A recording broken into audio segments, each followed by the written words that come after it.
The document had 3 names on it, and Hannah Whitlock's pen was hovering over the one that mattered most. A marriage certificate binding her, legally, permanently, to a man who had not opened his eyes in 3 weeks. He was comatose, lifeless, except for the machines breathing for him. A man she was about to marry without him ever knowing her face, her voice, or her name. It wasn't a deed. It wasn't a loan agreement. It was a wedding license, drawn up by a lawyer in a charcoal suit who looked like he closed deals like this every week, and the groom's signature line had already been filled in by someone else's hand, because the groom himself was lying 10 feet away in a hospital bed, a ventilator hissing in rhythm with his chest. "Sign here, Miss Whitlock," the lawyer said, tapping the line beneath Julian Calloway's name. "Once this is filed, you become his legal next of kin, his wife. That gives the family the stability the board needs, and it gives your mother the transplant fund she needs to live. Refuse, and both of those things disappear by Friday." Hannah's hand was shaking so badly, the pen nearly slipped off the paper. She looked past the lawyer, past Beatrice Calloway standing rigid by the window, to the man in the bed, broad shoulders, sharp jaw, dark lashes resting still against pale skin. A stranger she had only ever seen from a distance while helping her mother polish the floors of his family's mansion. He didn't know her name. He didn't know this was happening.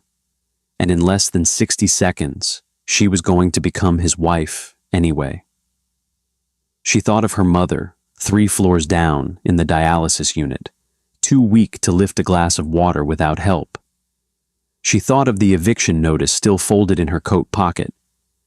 Then she signed her name beneath his, and just like that, Hannah Whitlock ceased to exist, and Hannah Calloway, wife to a man in a coma, began. She had no idea that the moment her signature dried on that page, she had also just become the only thing standing between her new husband and someone who wanted him dead before he ever opened his eyes again. If you love a romance where loyalty saves a life before love even gets the chance to bloom, where the villain gets exactly what's coming to them, and where the ending will have you smiling through tears, stay with me, because this story is unlike anything you've heard before. Let's go back to where it all started. Hannah Whitlock was 24, the daughter of a housekeeper, and she had spent her whole life being invisible in rooms full of wealth. Her mother, Margaret Whitlock, had worked for the Calloway family for 15 years, and when Margaret's kidneys began failing 6 months earlier, it was the Calloway's money that kept her alive. Dialysis 3 times a week, medication Hannah could never have afforded on her own, and the Calloway's silent expectation of loyalty that came bundled with every bill they paid. When Julian Calloway was found unconscious at the base of the east staircase of the family estate, the official story was a fall, a missed step, too much wine. Beatrice Calloway, Julian's grandmother, didn't believe it for a second. The only person in that house who had ever called Hannah by her first name instead of the help. Julian's parents had died in a car accident when he was 9 years old, and it was Beatrice who had raised him. Beatrice who had built Calloway Holdings back up from the brink twice in her lifetime. And Beatrice who now refused to watch her grandson lose everything a second time. With Julian comatose and the board threatening to dissolve his control of the company unless a stable family structure could be proven, Beatrice called Hannah into her study and made her an offer that wasn't really an offer at all. "I need you to marry my grandson," Beatrice said, plain as ordering tea. Hannah actually laughed. "He's in a coma." "I'm aware." Beatrice's eyes were wet, but her voice didn't shake. "Desmond is circling this company like a vulture, and if Julian doesn't have a legal spouse before the next board vote, Desmond inherits everything. the company, this house, even guardianship of Julian's medical decisions. I cannot let that happen. Not to my boy. Why me? Because you're the only person under this roof who has never once asked me for anything, Beatrice said, reaching for Hannah's hand. Marry him, and your mother's transplant fund is secured permanently, not month to month at my mercy. Say no, and Desmond will make sure Margaret Whitlock is the first thing he cuts when he takes over. Hannah stared at the folder on the desk for a long time. Then she opened it and reached for the pen, and an hour later found herself in the hospital chapel, signing the marriage certificate that made the arrangement final. What she didn't know yet was how dangerous that signature had just made her. Hannah moved into a guest room near the hospital and made herself a fixture by Julian's bedside, against the quiet disapproval of nearly everyone except Beatrice. She bathed him gently when the night nurse was short-staffed. She turned him every few hours to prevent bed sores. She read to him, business reports some nights, an old worn romance novel on others, because she liked to imagine, foolishly, that somewhere inside that silence, he could hear her. She didn't know that he could. What she also didn't know was how many small, quiet attempts had already been made on his life. A feeding tube, accidentally mismeasured, a medication dosage adjusted by someone outside his approved care team, the oxygen monitor unplugged for 4 unexplained minutes one night while the assigned nurse was conveniently on break. Each time, Hannah was the one who noticed. The dosage that looked wrong, the monitor that had gone dark, the tube that didn't match his weight chart. She caught every single attempt without ever realizing she was catching anything at all. To her, it looked like carelessness, like hospital understaffing, like bad luck. She reported it each time out of instinct, never once suspecting she was the only obstacle standing between her husband and a killer who wanted him gone before he could ever wake up and reclaim what was his. She had no idea that Julian Calloway had quietly opened his eyes 3 weeks earlier than anyone knew, and had decided not to tell a soul. He woke in the middle of the night to the sound of a woman's voice reading a sentence about a thief falling in love with a princess he was supposed to rob. For a moment, Julian thought he was dreaming. Then his eyes opened a sliver, and he saw her, a young woman with tired eyes and gentle hands, sitting in a chair pulled close to his bed, a paperback novel resting on her knee, completely unaware that he was watching her at all. He didn't move. He didn't speak. Something instinctive in him, some old survival reflex sharpened by a fall down a staircase he was almost certain had not been an accident, told him to wait, to watch, to learn who was really in this room with him before revealing that he could hear every word. For 9 days, Julian Calloway pretended to be exactly what everyone believed him to be, unconscious. And for 9 days, he watched Hannah Whitlock bathe him with more gentleness than he'd ever received from anyone who actually knew his name, watched her catch a nurse's medication error and quietly correct it, watched her read to him every night like he was a person worth talking to and not a fortune worth inheriting. He had grown up surrounded by people who wanted something from him. Hannah wanted nothing. She didn't seem to know or care that he was Julian Calloway, heir to a fortune. She only seemed to know him as a man who needed someone to care whether he lived or died. By the 9th night, Julian could no longer pretend. Hannah was halfway through a sentence, her voice soft in the dim hospital light, when she felt fingers close gently around her wrist. She froze. "Don't be afraid," Julian rasped, his voice rough from disuse, his eyes finally open and fixed entirely on her. "Please, don't run." Hannah's book slid off her lap and hit the floor with a thud. You've been awake? For 9 days, he admitted, guilt flickering across his face. I needed to know who was really in this room with me before I let anyone know I could hear them. I needed to know if I could trust you. And? Hannah's voice trembled. Julian's grip on her wrist softened into something closer to holding her hand. You saved my life more than once.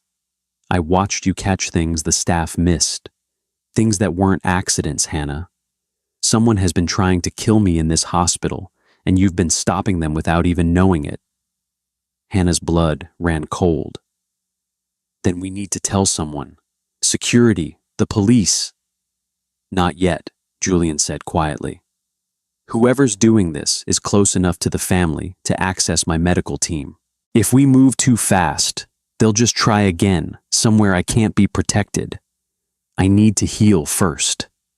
And I need, he added, his thumb brushing softly over her knuckles, to know more about the woman who married a stranger to save her mother's life, and ended up saving mine instead. What followed were the strangest, most tender weeks of Hannah's life. By day, the hospital staff and the Calloway family believed Julian remained in a deep but stable coma, slowly improving on his own. By night, when the floor was quiet and only Hannah remained, Julian was fully awake, talking with her in whispers, asking about her childhood, her mother, the dreams she'd buried under years of cleaning other people's houses to survive. You read romance novels to a comatose man, Julian said one night, smiling for what Hannah realized might be the first genuine smile she'd ever seen on his face. Why? Because someone should get a happy ending read to them, Hannah said softly, even if they can't hear it. I figured if you were in there somewhere, you deserved a little hope. I heard every word, Julian admitted. I think some nights that book is the only reason I fought to come back at all. It was during those secret midnight hours that Hannah learned why Julian feared revealing he was awake. His cousin, Desmond Calloway, stood to inherit control of the company if Julian remained incapacitated past the next board vote. And Desmond's fiancée, Sienna Marlowe, had once been Julian's own fiancée, until she'd left him for Desmond the very week Calloway holding stock had taken a temporary dip. Julian suspected, though he had no proof yet, that one or both of them were behind the attempts on his life. She told me once, Julian said quietly, staring at the ceiling, that she could never love a man who wasn't certain to inherit everything. I used to think that was cruelty. Now I think it might have been a warning. Hannah said nothing, but she held his hand a little tighter that night, and Julian let her. When Julian finally woke publicly, choreographed carefully with Beatrice's help to look like a natural recovery, the hospital erupted in relief, and Desmond's congratulations were so smooth, so immediate, that Hannah felt sick watching him perform concern he clearly didn't feel. Sienna stood beside Desmond in the doorway, her smile painted on, her eyes calculating everything she'd lost the moment Julian opened his eyes again. Julian was discharged 3 weeks later, confined to a wheelchair, his legs weakened by months of muscle atrophy that doctors warned could take a year or more to fully recover, if it recovered at all. I'm not waiting a year, Julian told Hannah the night he came home, gripping the wheels of his chair with white-knuckled frustration. I want to walk again. I need you to help me. So she did. Every morning before sunrise, in the privacy of the estate's east garden, where no one else woke early enough to see, Hannah helped Julian stand between 2 parallel bars salvaged from an old physical therapy clinic, her hands steady on his waist as his legs shook beneath him. You're not going to fall, she promised him, the same words every single morning. I've got you. Week by week, one wobbling step further than the last, he grew stronger than any doctor predicted. And Hannah was there for every one of those mornings, the only person in the world who knew it was happening. "I used to think love was something that happened to other people," Julian told her one morning, breathless after his longest walk yet, his hand still resting on her shoulder for balance. "Something that happened to people who weren't surrounded by people wanting their money instead of them." "And now?" Hannah asked quietly. "Now I think it happened to me in a hospital room with a woman who didn't know my name was worth anything at all." He reached for her hand, steady this time, no shaking left in his grip.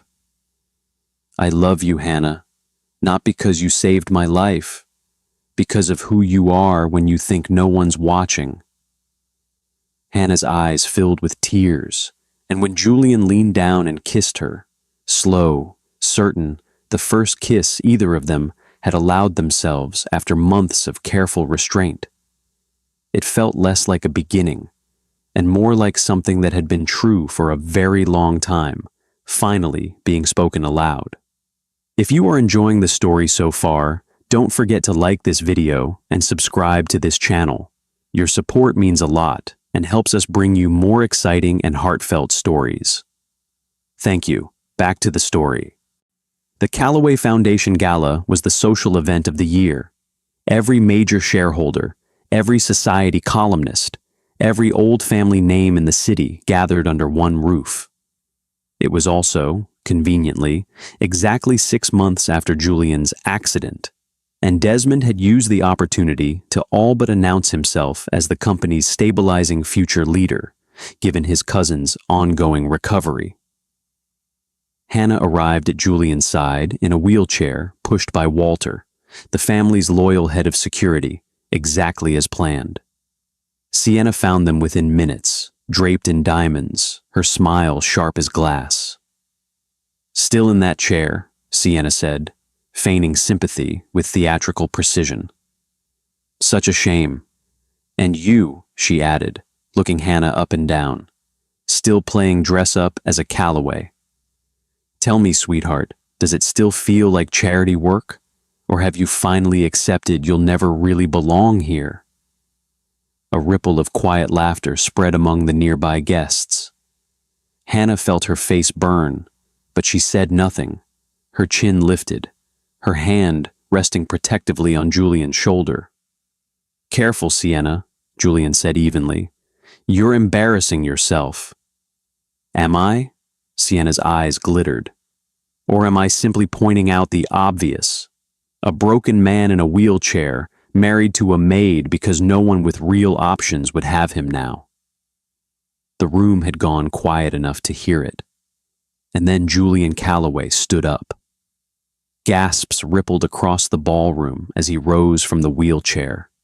Slowly, deliberately, every eye in the room locked on legs no one believed could carry him anymore. He stepped away from the chair entirely, steady, certain, a billionaire heir to one of the largest fortunes in the country, standing tall in front of 300 witnesses who had been told for months that this moment might never come. "I walk now," Julian said simply, "because of her." He held his hand out to Hannah. "May I have this dance?"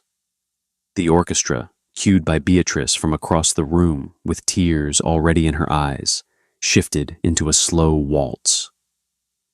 Julian led Hannah onto the dance floor and danced with her, flawlessly, gracefully, every step a quiet, devastating answer to every doubt anyone in that room had ever whispered about her. While the entire gala watched in stunned silence, Sienna stood frozen at the edge of the dance floor, her champagne glass trembling in her hand, watching the man she had abandoned the week his stock dipped, now standing taller and happier than she had ever seen him, dancing with the woman she had just humiliated minutes earlier.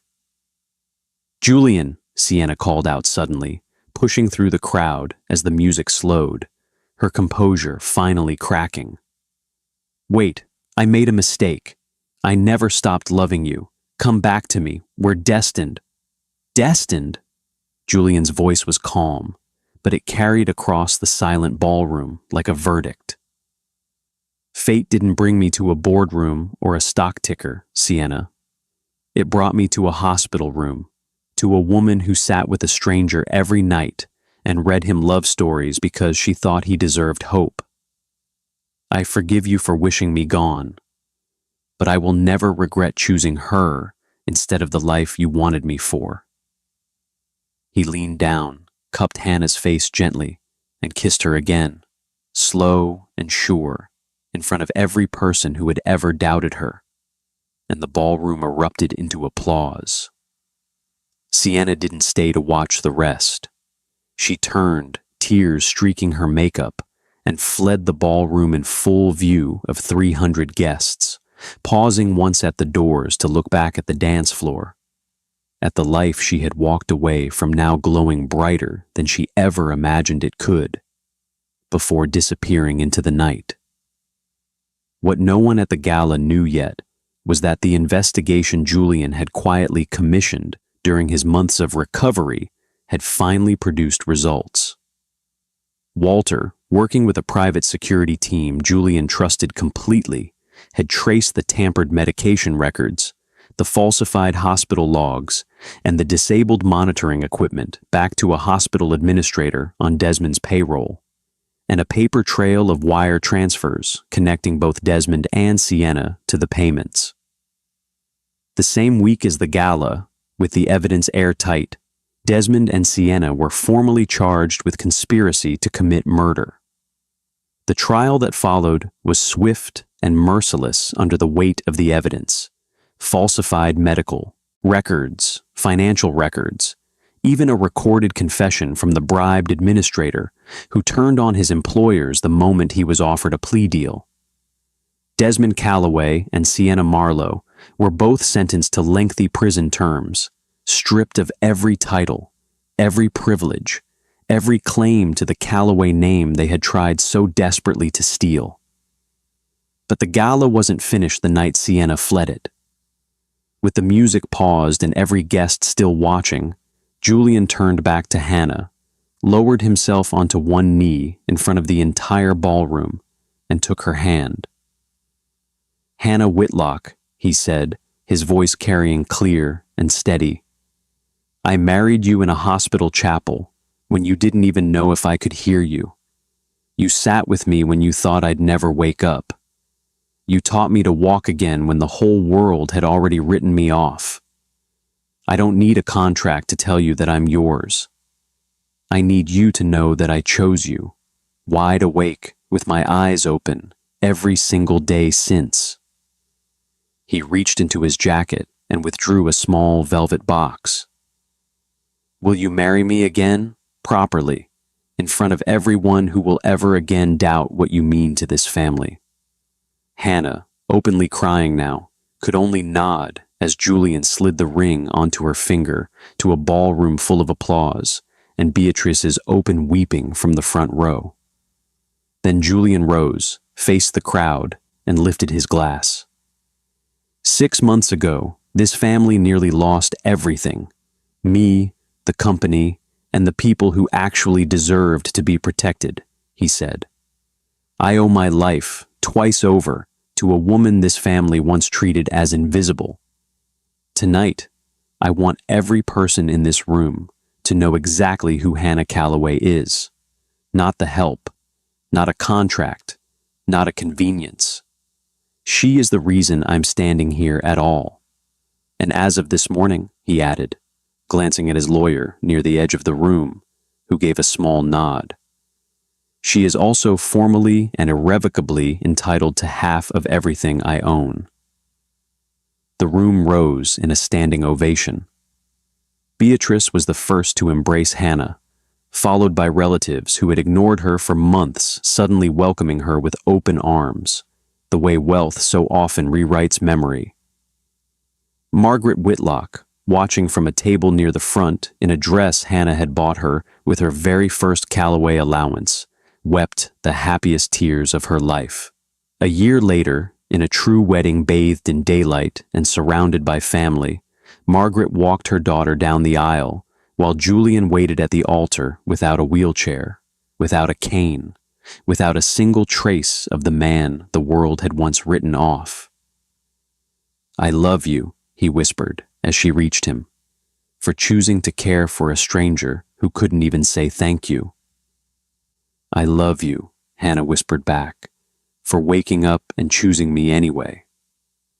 Some years later, Beatrice still rocked her great-grandson to sleep every evening with the same worn paperback romance novel that had once read a comatose man back to life, smiling every time she reached the line about a thief who finally deserved the princess he loved.